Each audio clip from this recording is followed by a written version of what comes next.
कृष्ण कहते हैं, मैं भाव का भूखा हूँ, चाहे वो प्रेम का हो या शत्रुता का। आज की कहानी पूतना वध। माँ बनकर आई मौत, लेकिन बालक ने दे दी मुक्ति। नमस्कार भक्तों, आप देख रहे हैं भक्ति की कहानियाँ। मथुरा का राजमहल भय से भरा हुआ था। कंस की आंखों में नींद नहीं थी। आकाशवाणी की गूंज उसके कानों में बार बार सुनाई दे रही थी, तुझे मारने वाला जन्म ले चुका है।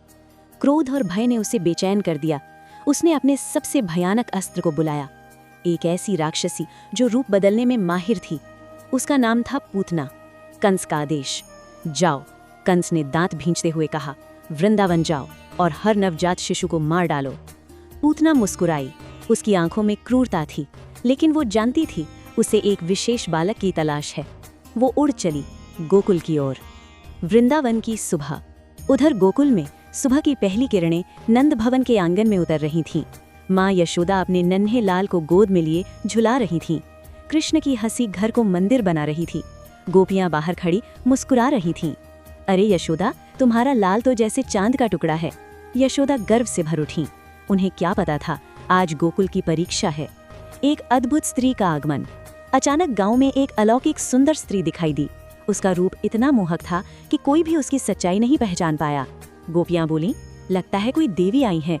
वो सीधे नंद भवन की ओर बढ़ीं। यशोदा ने उसे देखा। उनके मन में क्षण भर संदेह आया, परंतु उसके तेजस्वी रूप ने सारा संदेह ढक दिया। आओ देवी, मेरे लाल को आशीर्वाद दो। पूतना मुस्कुराई। उसकी आंखों में ममता नहीं, मृत्यु छिपी थी। विष का स्तन। पूतना ने अपने स्तनों पर घोर विष लगाया हुआ था। उसने कृष्ण को गोद में लिया। क्षण भर के लिए कृष्ण ने उसकी आंखों में देखा। वो दृष्टि साधारण नहीं थी, जैसे कोई पहचान रहा हो। तुम आई हो मुझे मारने? लेकिन बालक मुस्कुराया। पूतना ने कृष्ण को स्तनपान कराने का प्रयास किया। पूरा गोकुल अनजान था। लीला का आरंभ। जैसे ही कृष्ण ने उसका स्तन पकड़ा, वो केवल दूध नहीं पी रहे थे, वो उसका प्राण पी रहे थे। पूतना तड़प उठी। उसकी आंखें फैल गईं। ये क्या, ये बानक? उसका सुंदर रूप टूटने लगा। उसका असली राक्षसी रूप प्रकट हुआ। वो आकाश में उठी, चिल्लाई। धरती कांप उठी। गोकुल भयभीत हो गया। यशोदा घबरा गई। कन्हैया! भयानक राक्षसी का पतन। एक भयानक गर्जना के साथ पूतना धरती पर गिरी।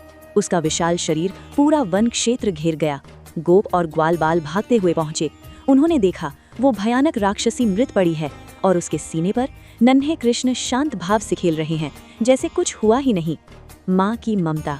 यशोदा दौड़ी। उन्होंने कृष्ण को उठाया, सीने से चिपका लिया। उनकी आंखों से आंसू बह रहे थे। मेरे लाल, तुझे कुछ हुआ तो नहीं? उनके लिए वो भगवान नहीं थे, वो केवल उनका बच्चा थे। नंद बाबा स्तब्ध थे। ये कोई साधारण बालक नहीं, लेकिन माँ का हृदय तर्क नहीं समझता, वो केवल प्रेम जानता है। मुक्ति का रहस्य। गांव वालों ने पूतना के शरीर को जलाया और आश्चर्य, उसके शरीर से चंदन जैसी सुगंध आने लगी। सब हैरान रह गए। नारद जी ने कहा, जिसे भगवान ने स्पर्श कर लिया, वो शत्रु भी क्यों ना हो, मुक्ति पा जाता है।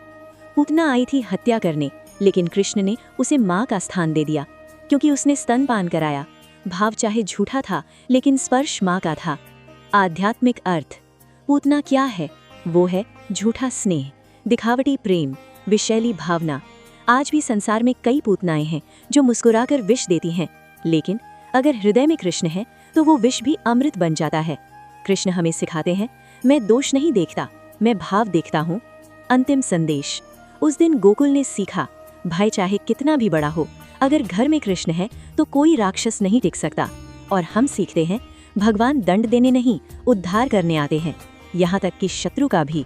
श्री कृष्ण कहते हैं, जो एक बार भी मुझे छू ले, मैं उसे कभी खाली नहीं जाने देता।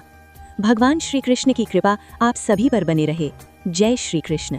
आप देख रहे थे भक्ति की कहानियाँ, जहाँ कथा नहीं, अनुभव होता है।